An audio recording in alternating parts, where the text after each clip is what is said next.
L'œuvre de Ludwig Silko, qui représente la baie d'Audierne le soir, et fait partie de mes tableaux préférés.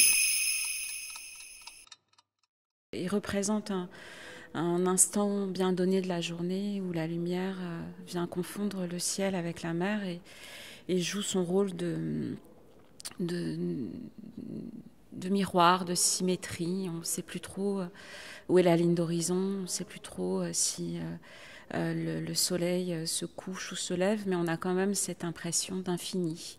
Je crois que j'ai besoin d'horizon en ce moment et je plonge mes yeux régulièrement dans cette œuvre pour contempler celui que je ne peux pas voir en vrai ces derniers temps.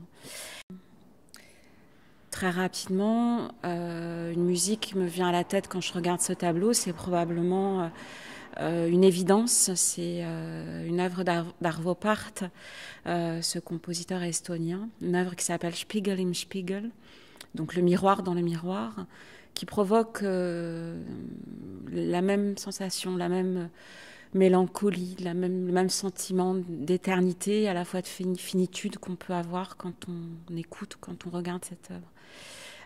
Dans l'œuvre d'Arvo Pärt, on est à la fois dans la lenteur, mais aussi dans la respiration. Il y a quelque chose qui nous tient dans le souffle, ce souffle qui petit à petit aussi nous tient dans le tableau, puisque le temps passe malgré tout quand on regarde cet horizon.